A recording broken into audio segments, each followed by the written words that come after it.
3 weeks. I said I was going to make a video 3 days after the last one. Didn't happen.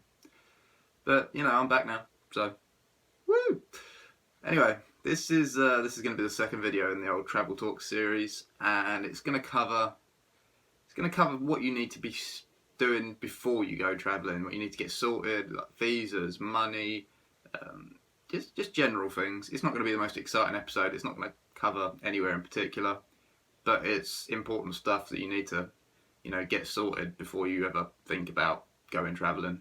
And I think it's pretty important information, so, you know, to share that would be good too. So yeah, to kick off stuff, when you're going travelling, obviously you need to have an idea of where you're going, and that kind of leads you to the next point of when you're there, what route are you going to take through that country? So for a lot of the time, in all honesty, initially we weren't going to go to America. And it kind of came out of the blue all of a sudden. And initially we were going to go to Asia and do Thailand, a lot of places that people go to, you know, Thailand, Vietnam, those kind of places. And for, you know, various reasons that changed probably 2 or 3 months before we were actually going to go. So we ended up, I don't know if I said this in the first video or not, but we did 2 months in America, well, 2.5 months in America. And then flew from America via Fiji to Australia and did I did 8 or 9 months there. She's still there, but yeah. So yeah, we did that. But obviously only having 2 or 3 months to plan the America part made it a little bit more tricky. So basically we took the approach that with America, we didn't plan too far in front of ourselves, because the problem with that is if you plan too far in front of yourself, you don't have the opportunity to extend a stay or cut a stay short in a certain place if you either like or dislike that place. So what we basically tried to do was plan maybe 1 or 2 places in advance and then just book as we got there, which seemed to be the best way in all honesty, because we were in New York, we were there for 4 or 5 days, and that was amazing. Then we'd already planned to go to Washington, so we planned that while we were still in England. And then once we'd actually gotten to Washington in America, we then planned onwards. But the initial planning part was the important bit, because we planned the flight to get to New York, where we were staying. The first place that you stay, obviously, in America is the important bit, because you're going to this new country for 3 months. You want to make sure you're comfortable and happy, and you know where you're going. So yeah, we planned that, and we planned obviously where we were staying in Washington. But other than that, yeah, we just kind of winged it while we were out there, because, like I say before, you don't want to plan too far in front, because you limit yourself to the enjoyment of a place. I mean, for example, I know this is going off topic a little bit, but there's a place called Biloxi in Mississippi that most people wouldn't go to or wouldn't stay for long, but we stayed there for a week in the end, and it was probably one of my favourite places in America, because it's got golden beaches, casinos, everyone's really friendly. There's just so much to do. The history as well just made it a lovely place to stay. So this is the problem if you book too far in advance. So that covers the mapping out of routes, and kind of like I say, the same with the places you want to visit. You have a list and you have a general idea. Like, you want to do your New Orleans, your Floridas, Vegas, Florida. I just said Florida twice. Florida, so good, you go twice. Florida, again. LA, San Francisco, you know, places that are touristy, but, you know, you've got to visit them, because you don't feel like you've gotten a true reflection of America if you don't visit them.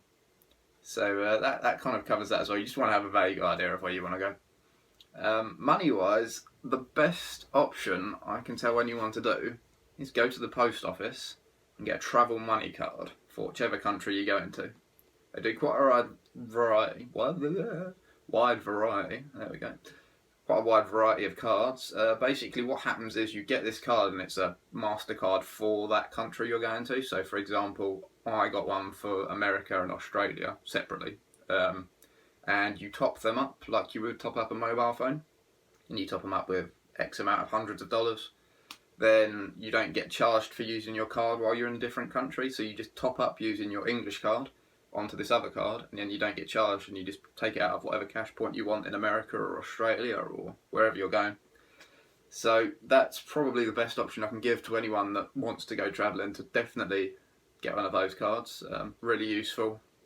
I'd have been lost without it, in all honesty. It really came in handy a lot of times, especially for booking like accommodation and flights, bus rides, a lot of things. It does come in handy, so I really would recommend people doing that. Then it's after that. It's kind of, you need to make sure obviously your visas are correct. With America, you can get a tourist visa for 3 months. It's called ESTA. You apply online for that, and you get pretty much notification of whether you've been successful or not within about 2 or 3 days, I think. And with Australia, it's a little bit more of a process, but after I think ours took about 2 or 3 weeks to come through in the end, so that was good. And then at least you know in advance that you can go into those countries. You haven't got any problems at the border, and it helps out to know that you've got everything sorted.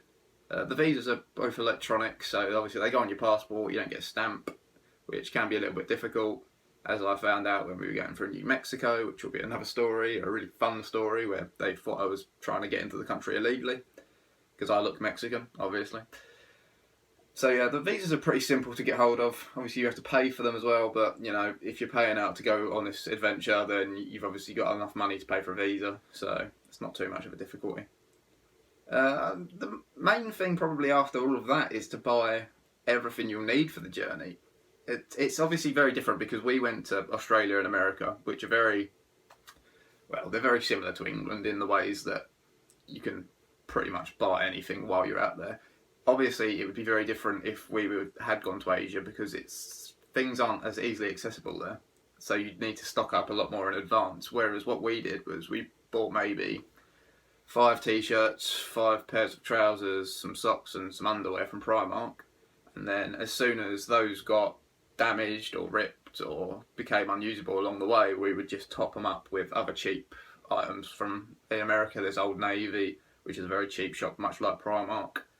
And then in Australia they've got Target, which again is very much like Primark, very cheap. Still good quality, obviously. You want it to be good quality, but at the same time it's cheap, so it doesn't matter if it gets ripped or broken. And that's the kind of stuff you want to take with you. You don't want to be taking with your Ralph Lauren, Armani, Fred Perry sort of stuff, because it's going to get damaged. There's no way you're going to keep it clean. Even with washing things in hostels, you just can't keep that standard that you would be able to at home, so you don't ever want to get that kind of stuff dirty. But yeah, it's stuff like that, and obviously we took backpacks with us, which were so fun and heavy and wonderful for my back.